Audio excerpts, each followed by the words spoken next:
के तुझे मैं लेके चलूं एक ऐसे गगन के तले, जहाँ गम भी न हो आंसू भी न हो, बस प्यार ही प्यार पले।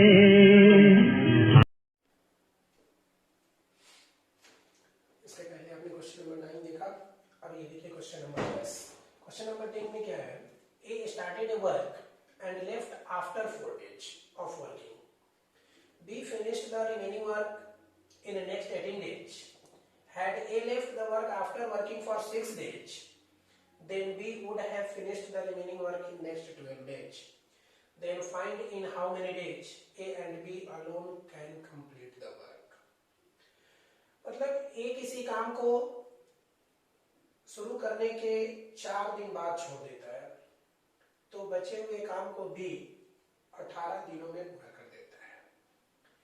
यदि ए इस काम को शुरू करने से 6 दिन बाद छोड़ा होता तो बी बचे हुए कार्य को अगले 12 दिनों में पूरा कर देता। तो बताएं कि ए और बी अकेला इस काम को कितने दिनों में समाप्त करेगा। देखिए, इसे बनाने के कई मेथड है। मैं सबसे पहला एक तरीका आपको ये बता रहा हूं कि आप ऐसा मान लो कि ए की वर्क एफिशिएंसी ए वर्क पर डे होगी, ए की वर्क एफिशिएंसी ए वर्क पर डे होगी और बी की वर्क एफिशिएंसी यदि बी वर्क पर डे होगी, तो ए ने कितने दिन काम किया, ए ने 4 दिन काम किया और ए 4 दिन अपने हिस्से का काम करके फिर बचा कितना, बी। तो बी ने बचे हुए कार्य को कितने दिनों में पूरा कर लिया है, 18 दिनों में पूरा कर लिया। यदि ए की efficiency A work per day है और बी की efficiency B work per day है, तो ए एक दिन में एक काम करता है तो ए 4 दिन में 4 काम करेगा। फिर बचा हुआ कार्य बी यदि एक दिन में एक कार्य करता है तो 18 दिन में 18 बी कार्य करेगा और इस तरह से यह पूरे काम समाप्त हो जाते हैं। फिर इसी क्वेश्चन का एक कंडीशन और भी दिया हुआ है।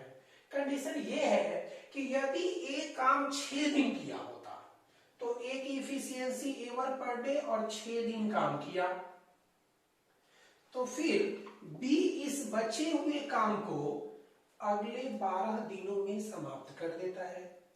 मतलब बी भी कितने दिन काम किया, 12 दिन काम किया।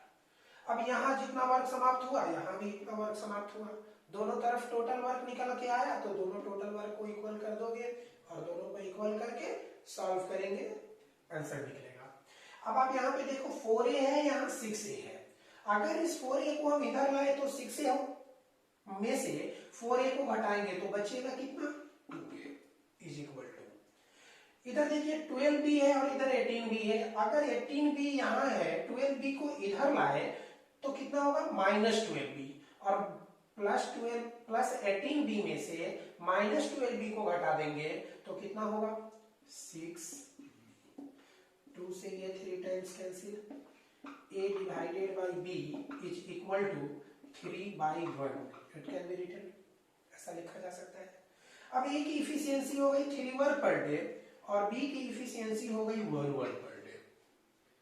अब फिर से मैं इस 3 वर्क पर डे की इफिशियंसी को a की जगह फिल कर दूं, b 1 वर्क पर डे की इफिशियंसी से b की जगह फिल कर दो।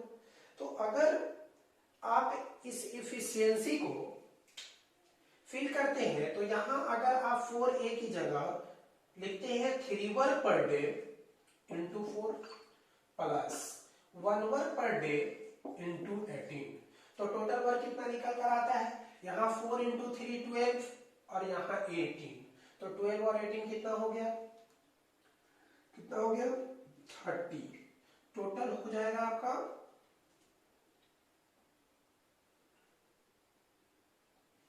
30 वर्क। अब इस टोटल 30 वर्क को किसे समाप्त करना है, तो ए और बी को अलग अलग समाप्त करना है। तो आपने देखा कि यहाँ ए की इफिशियंसी 3 वर्क पर डे है, तो यदि ए का टोटल डेज निकालो तो 30 वर्क को 3 वर्क पर डे की इफिशियंसी से समाप्त करना होगा, तो कितने टाइम लगेंगे, 10 दिन, 10 डेज। ये आपका एक आंसर निकल के आता है। फिर यदि आपको निकालनी होगी बी, और बी के लिए भी टोटल वर्क है 30, और इस 30 वर्क को 1 वर्क पर डे की इफिशियंसी से पूरा किया जाए तो कितने दिन लगेंगे? 30 दिन लगेंगे।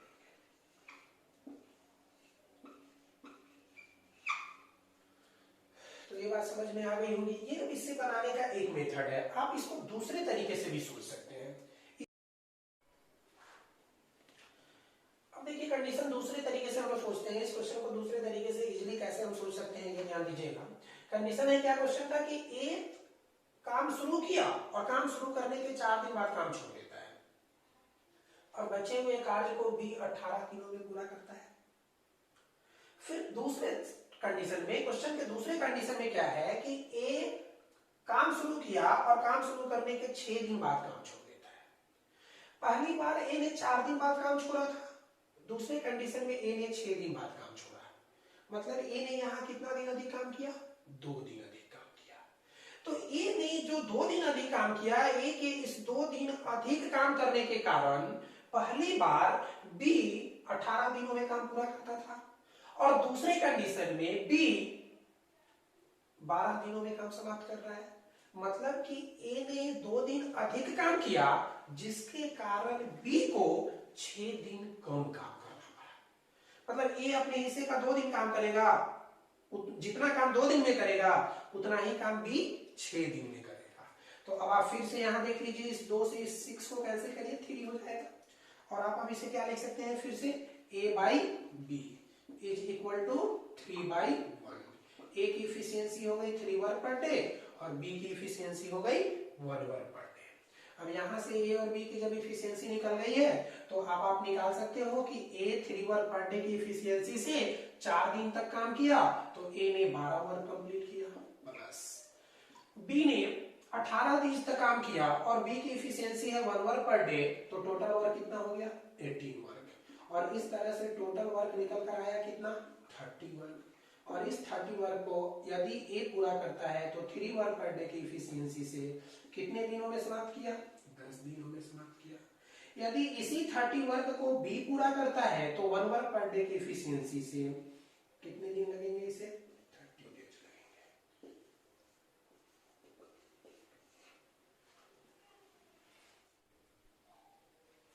A plus B can complete a work in 30 days. They start working together and after 23 days, B left the work. And whole work complete in 33 days. Find the time in which A alone can complete the work. Hindi में question को समझेंगे पहले कि A plus B किसी काम को पूरा करने में 30 दिनों का समय लेता है। यदि वे दोनों साथ काम शुरू करते हैं और 23 दिनों के बाद B काम छोड़ देता है तो पूरे कार्य समाप्त होने में 33 दिन लगते हैं। तो क्वेश्चन बोला कि बताइए ए अकेला इस कार्य को कितने दिनों में समाप्त करेगा। पहला सबसे हम लोग इसको बेसिक तरीके से समझते हैं कि ए प्लस बी किसी काम को 30 दिनों में समाप्त करता है। मान लीजिए कि ए की work efficiency A work per day हो और बी की work efficiency B work per day हो, तो 30 दिनों में काम समाप्त करेगा। तो total work efficiency A plus B, और ए प्लस बी यदि एक दिन में काम समाप्त होता है तो 30 दिन में ए प्लस बी इंटू 30 वर्क होगा, और इस तरह से ये टोटल वर्क कंप्लीट हो गया। सिमिलरली आगे कंडीशन है क्वेश्चन का, दोनों साथ मिलकर काम शुरू करते हैं, मतलब ए प्लस बी दोनों मिलकर कितने दिनों तक कार्य किए? ए प्लस बी दोनों मिलकर 23 डेज तक वर्क करते हैं। ए प्लस बी दोनों मिलकर 23 डेज तक वर्क करते हैं, और 23 डेज के बाद कौन काम छोड़ देता है? बी काम छोड़ देता है। तो अब बचा कौन? ए। और इस तरह से पूरे कार्य समाप्त होने में कितने दिनों का समय लगता है? 33 दिनों का समय लगता है। दैट मीन्स कि ए अकेला अगले 10 दिनों तक कार्य किया होगा और तब जाकर यह टोटल कार्य समाप्त हुआ होगा। यहां पे टोटल वर्क, यहां भी टोटल वर्क निकल गया। अब दोनों को हम बराबर करके इक्वेट करके ए और बी की रेशियो निकाल सकते हैं। अब देखिए यहां पे आप लिखोगे 30A और इंटू 30B, यहां हो जाएगा 23A और प्लस 10A, तो 33A हो गया। 33A जबकि यहां है 30A, माइनस करेंगे तो बचेगा कितना?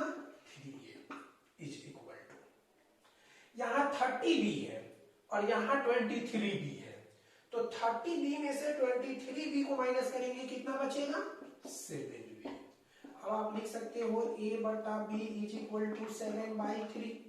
ए की इफिशियंसी हो गई 7 वर्क पर डे और बी की इफिशियंसी हो गई 3 वर्क पर डे। दोनों आपस में मिलेंगे तो 7 + 3 10 वर्क पर डे की इफिशियंसी हो जाएगी। और 10 वर्क पर डे की इफिशियंसी से अगर यह 30 दिनों तक काम किया है तो टोटल वर्क कितना हो जाएगा? तो 10 वर्क पर डे इंटू 30।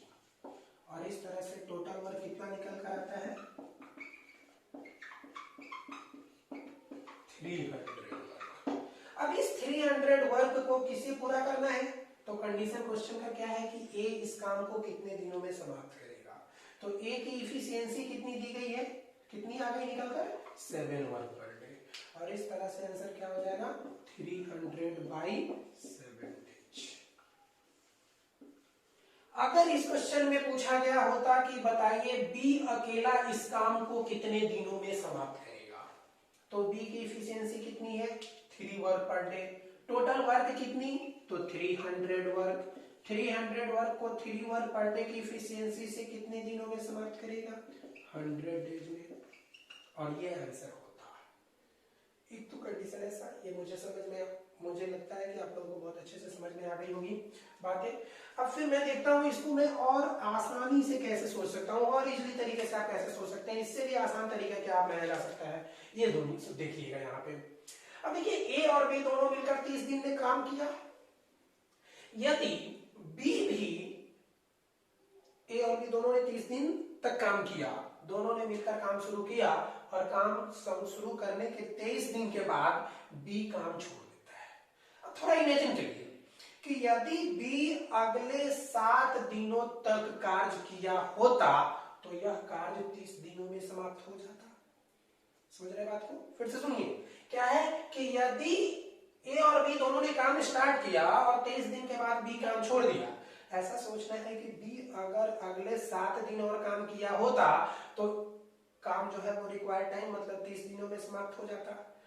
तो क्या किया यहाँ पे? बी ने क्या कर दिया कि बी अपने हिस्से के 7 दिन का काम छोड़ दिया।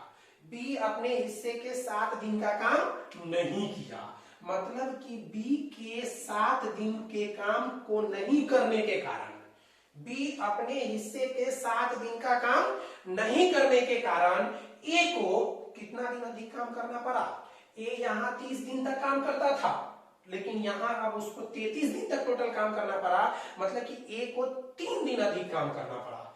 बी के 7 दिन काम नहीं करने के कारण ए को 3 दिन अधिक काम करना पड़ा। ए को 3 दिन अधिक काम करना पड़ा। अब आप फिर से वही बात लिख सकते हो, ए बटा बी इज इक्वल टू कितना हो जाएगा? 7/3। ए की इफिशियंसी हो गई 7 वर्क पर डे, बी की इफिशियंसी हो गई 3 वर्क पर डे। अब फिर दोनों मिला तो 7 + 3 10 work per day. 10 work per day की इफिशियंसी से 30 दिन में टोटल वर्क कितना? 300 वर्क। अब इस 300 वर्क को ए 7 वर्क पर डे की इफिशियंसी से 300/7 डेज में समाप्त किया। बी की बात कर लेते हैं, 300 वर्क को 3 वर्क पर डे की इफिशियंसी से 100 डेज में समाप्त किया। बोलिए, उम्मीद है कि ये भी आपको बहुत अच्छे से समझ में आ गई होगी बातें। देखिए, A + B can complete a work in 12 days. A किसी काम को 12 दिनों में समाप्त करता है। A alone works for 8 days. A इस काम को 8 दिनों में समाप्त करता है। B complete the remaining work in 20 days. और बी बचे हुए कार्य को 12 दिनों में समाप्त करता है। तो बताएं कि बी अकेला इस पूरे कार्य को कितने दिनों में समाप्त करेगा? In how many days B alone complete the whole work. मतलब क्या, पहले कंडीशन को समझिए। कंडीशन क्वेश्चन में क्या है कि ए + बी किसी काम को 12 दिनों में समाप्त करता है। अगर आप देखो कि ए की efficiency A work per day मान लो और बी की efficiency B work per day मान लो, तो ये काम कितने दिनों में समाप्त करता है? 12 दिनों में समाप्त करता है। अब हम लोग देखते हैं इसके कंडीशन में क्या है। कंडीशन में क्वेश्चन क्या है कि ए यदि 8 दिन काम करे तो ए अपने हिस्से का ए वर्क पर डे की इफिशियंसी से 8 दिन में काम किया तो 8 ए वर्क कंप्लीट कर दिया। और B complete the remaining work, मतलब बी बचे हुए कार्य को कितने दिनों में समाप्त किया? 20 डेज में समाप्त किया। तो बी बचे हुए कार्य को 20 डेज में समाप्त कर दिया। इस प्रकार यहाँ भी टोटल वर्क समाप्त हो गया, यहाँ भी टोटल वर्क समाप्त हो गया, दोनों टोटल वर्क को आपस में बराबर कर दिए, फिर सॉल्व करेंगे, आंसर निकलेगा। समझिएगा यहाँ पे 12a होगा, यहाँ पे 12b होगा, जबकि यहाँ पे 8a है और यहाँ 20b है। इस 8a को अगर आप इधर लाओगे तो 12a में से 8a को घटा दो तो बचेगा कितना, 4a is equal to 20b है इधर और इधर 12b है। अब इधर 12b को इधर लाएंगे तो कितना हो जाएगा, 20b में से 12b माइनस होगा, बचेगा कितना, 8b। अब 4 से 2 टाइम्स ये कैंसिल हो जाएगा, a by b is equal to क्या लिखोगे, 2 बाई 1। a की इफिशियंसी हो गई 2 वर्क पर डे, b की इफिशियंसी हो गई 1 वर्क पर डे। अब आप देख रहे हो a और b दोनों की कंबाइंड इफिशियंसी की अगर बात करो तो 2 + 1 3 work per day. 3 work per day की इफिशियंसी से 12 दिन तक काम किया है, 3 वर्क पर डे की इफिशियंसी से 12 दिन तक काम किया, तो टोटल वर्क कितना हो जाएगा यहाँ पर, 3 वर्क पर डे की इफिशियंसी से 12 दिन तक काम किया तो 12 गुने 3 36 वर्क हो गया। अब इस 36 वर्क को क्वेश्चन में पूछा है कि बी अकेला कितने दिनों में समाप्त करेगा, तो बी की इफिशियंसी 1 वर्क पर डे है, तो बी इस काम को कितने दिनों में समाप्त करेगा, 36 डेज में समाप्त करेगा। अगर क्वेश्चन में पूछा गया होता कि find in how many days A alone complete the work, तो अगर ए की बात पूछी गई होती तो ए के लिए भी टोटल वर्क तो 36 ही होता, लेकिन ए की इफिशियंसी 2 वर्क पर डे है और 2 वर्क पर डे की इफिशियंसी से कितने दिनों में, 18 दिनों में यह वर्क समाप्त होता। कर सकते हैं सर।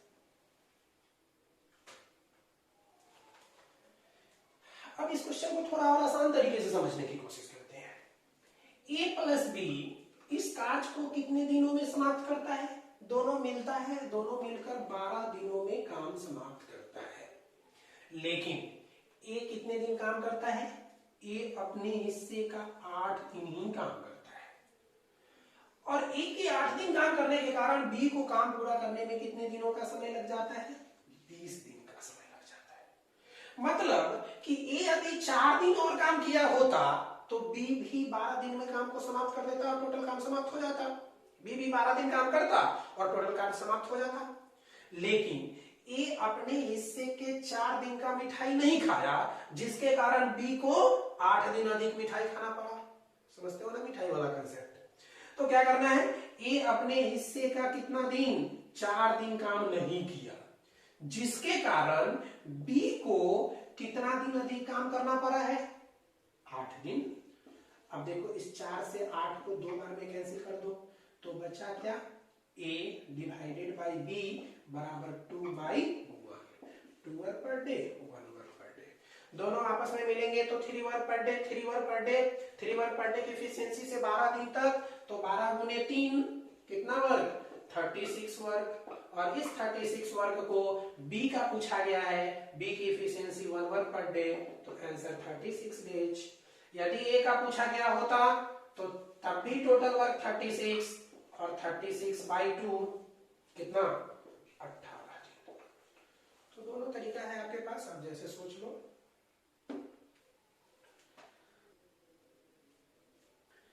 क्या है कंडीशन क्वेश्चन का, समझिएगा पहले। 40 men can complete a work in 30 days. They start working together and after every 10 days 5 men left the work. In how much time work will be completed? क्या है क्वेश्चन को, 40 आदमी किसी काम को 30 दिनों में समाप्त करते हैं। कंडीशन क्या है कि 40 आदमी किसी काम को 30 दिनों में समाप्त करते हैं। They start working together, वे सभी साथ मिलकर काम शुरू करते हैं। But after every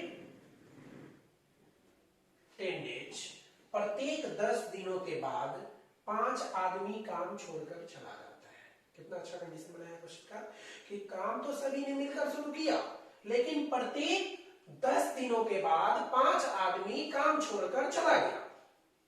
तो बोला कि बताइए वह टोटल काम जो 40 आदमी 30 दिनों में कर सकता था, उस काम को अब पूरा करने में कितने दिनों का समय लगेगा। तो सबसे पहले हम ये सोचते हैं कि 40 आदमी, हम ऐसा मान लेते हैं कि एक आदमी एक दिन में एक वर्क पूरा करता है, तो 40 आदमी एक दिन में 40 वर्क पूरा करेगा। तो 40 मैन एक दिन में 40 काम पूरा कर रहा है और इस तरह से टोटल 30 दिनों में कितना काम समाप्त हो जाएगा? तो टोटल 1200 वर्क होगा। अब इसी 1200 वर्क को आपको कंप्लीट करना है, इसी 1200 वर्क को पूरा करना है। जस्ट इस कंडीशन को फॉलो करते हुए कि प्रत्येक 10 दिनों के बाद 5 आदमी काम छोड़कर चला जाता है। ठीक है, समझ रहे हैं? अब देखिए, पहला स्टार्टिंग में तो 40 आदमी है, 40 आदमी एक दिन में 40 काम करेगा और 10 दिनों तक यह साथ है, तो टोटल कितना काम समाप्त हो रहा है? 400 तक। बोलिए, ये बात समझ में आई कि नहीं? अब फिर प्रत्येक 10 दिन के बाद, अब 10 दिन तक तो काम पूरा हो चुका है, इस 10 दिनों के बाद कितने आदमी काम छोड़कर चले जाते हैं? 5 आदमी। तो अब कितने बचे? 35। कितने दिनों के लिए? अगले 10 दिनों के लिए। तो कितना हो गया टोटल? 350 वर्क। अब कितने थे? 35। फिर 5 चले गए, बचे कितने? 30 में।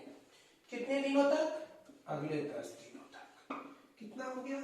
300 वर्क। देखिए, एक बात आपको ये समझ में आनी चाहिए कि 40 आदमी किसी काम को 30 दिनों में पूरा करते हैं और अब प्रत्येक 10 दिनों के बाद 5 आदमी काम छोड़कर चला जाता है। इसका मतलब कि नंबर ऑफ पर्सन कम हो रहा है, नंबर ऑफ पर्सन कम हो रहा है। जब आदमी की संख्या घट रही है तो नंबर ऑफ डेज बढ़ेगा। इसका मतलब मिनिमम 30 दिन तक तो काम होगा ही होगा। अब 30 से कितना अधिक बढ़ता है ये देखते हैं हम लोग। तो अभी देखिए, ये 30 दिनों में कितना काम समाप्त हो चुका है अभी तक? 400, 300, 700, 300, 1000, 50 वर्क कंप्लीट। टोटल आपके पास था कितना? 1250। तो रिमेनिंग वर्क बचा कितना? 1050। 1250 में से 1050 घटा देंगे, बचेगा कितना? 150 work.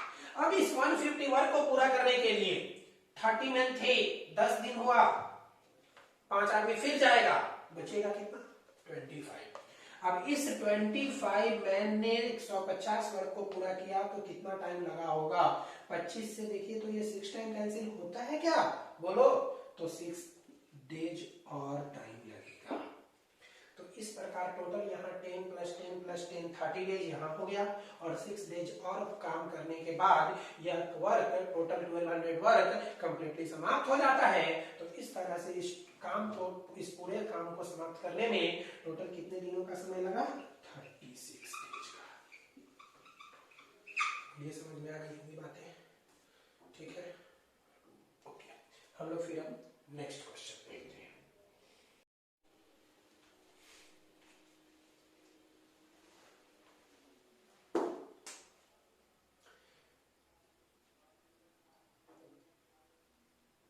Sixty men can complete a work in 40 days. 60 आदमी किसी काम को 40 दिनों में पूरा करते हैं। They start working together, but after every 10 days 5 men left the work. देखिए, पिछले क्वेश्चन की तरह यह भी है, बस एक रिवीजन के लिए, एक प्रैक्टिस के लिए भी दे दिया हूँ। In how much time the work will be completed? 60 आदमी किसी काम को 40 दिनों में समाप्त करता है, बस एकदम सेम वही कंडीशन है।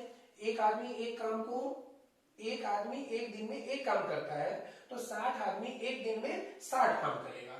तो 60 मैन किसी काम को 40 दिनों में समाप्त करता है, तो टोटल कितना हो जाएगा? 2400। 2400 वर्क। अब इसी टोटल 2400 वर्क को कंप्लीट करना है, लेकिन इस कंडीशन को सेटिस्फाई करते हुए, कंडीशन क्या है कि दे स्टार्ट वर्किंग टुगेदर, सभी साथ मिलकर काम शुरू करते हैं। मतलब 60 मैन साथ मिलकर काम शुरू किए और प्रत्येक 10 दिनों के बाद, मतलब कि 10 दिनों के बाद, मतलब 10 दिनों तक ये काम साथ किए, तो 60 × 10 बराबर 600 वर्क कंप्लीट हो गया। इस 10 दिनों के बाद कितने आदमी काम छोड़कर चले जाते हैं?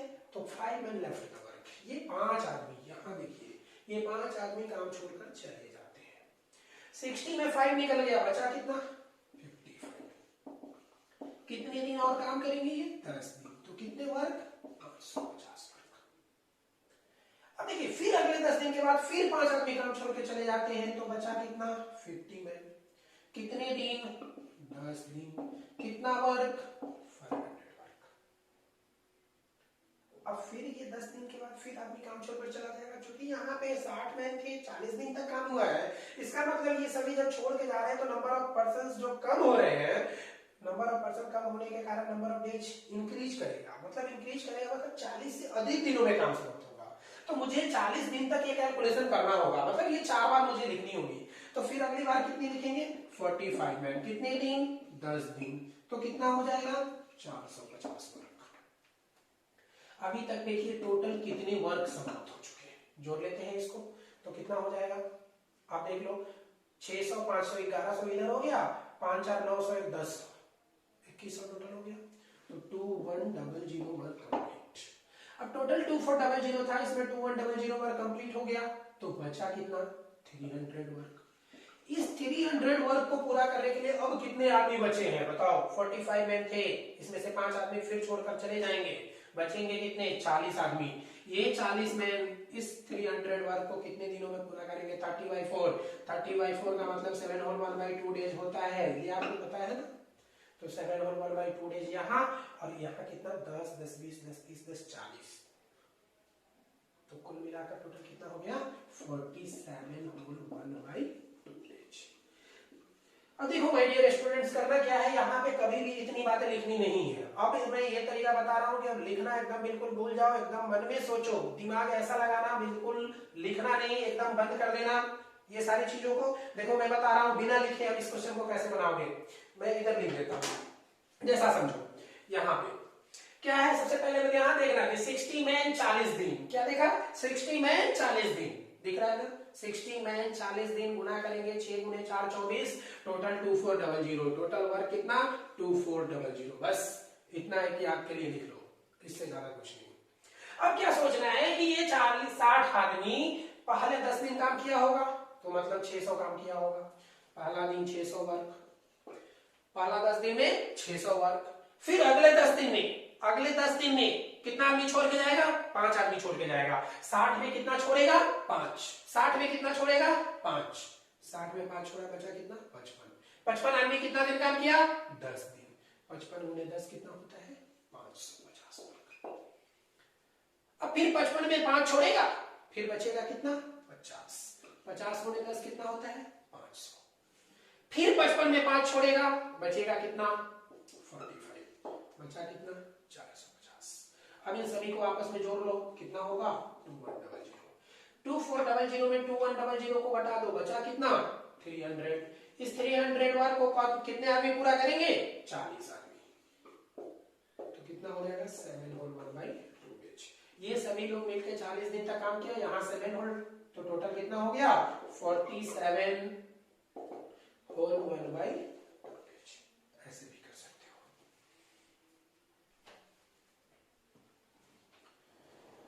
"33 men can complete a work in 30 days. If 44 men start working together and one man leaves the work every day, then what is the minimum number of days required to complete the whole work?" क्या condition है question का, थोड़ा सा question को complicated बना दिया है। 33 आदमी किसी काम को 30 दिनों में पूरा करते हैं, 33 आदमी किसी काम को 30 दिनों में पूरा करते हैं।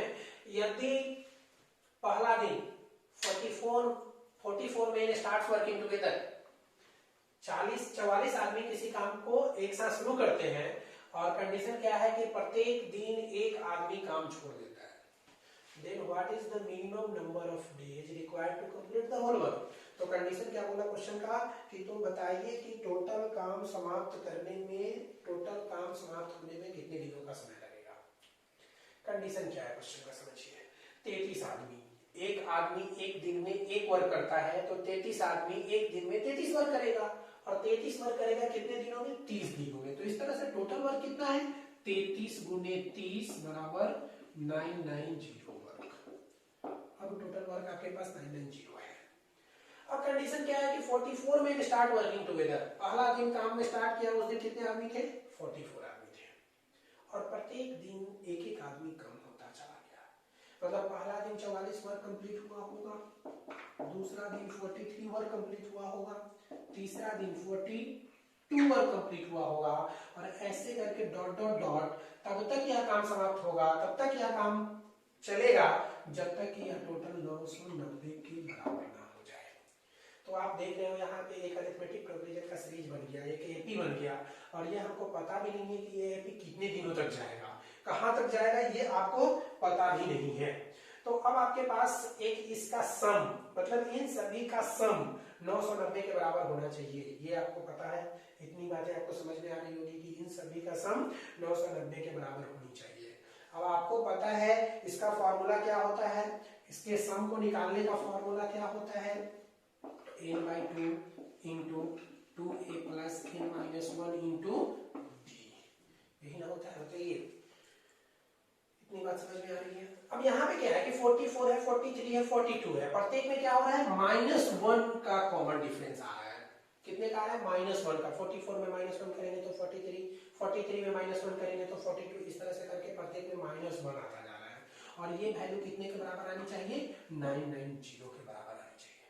अब इसमें आपको क्या निकालना है, नंबर ऑफ टर्म निकालना है। n equal to number of term 2a, a is equal to first term और d is equal to common difference. अब देखिए कैसे निकालेंगे, यहाँ पे इसको हम लोग थोड़ा सॉल्व करने की कोशिश करते हैं। तो क्या करेंगे, यहाँ पे n/2 यही रहने देते हैं। 2a मतलब क्या है 44, a बराबर कितना है 44, 44 a बराबर फर्स्ट टर्म और फर्स्ट टर्म कितनी है 44, तो 44 इंटू 2 कितना होता है 44 2 88 प्लस।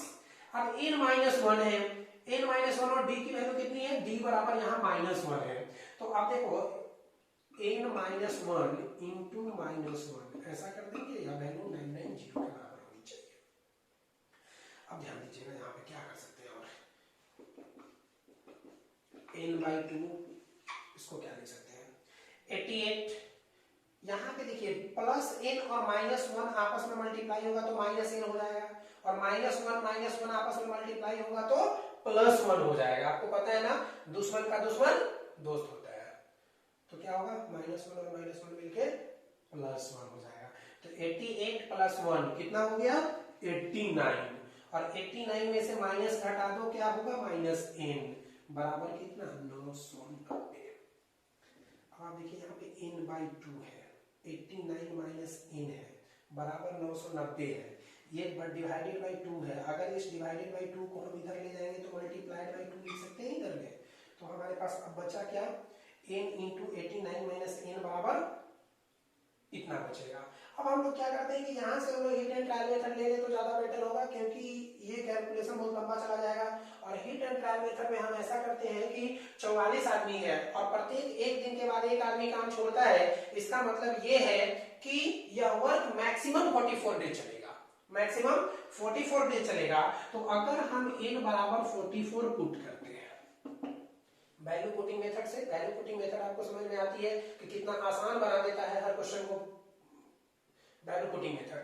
आप इस वैल्यू पुटिंग मेथड का सबसे अच्छा नमूना देख सकते हैं अलजेब्रा में, ट्रिग्नोमेट्री में, वहां तो खैर इसका एक अलग ही कमाल है। चलो यहाँ देखते हैं हम 44/2, 44/2 कितना हो जाएगा 22 इंटू 89 में से 44 घटा दो, तो 89 में से 44 घटाएंगे तो कितना बचेगा,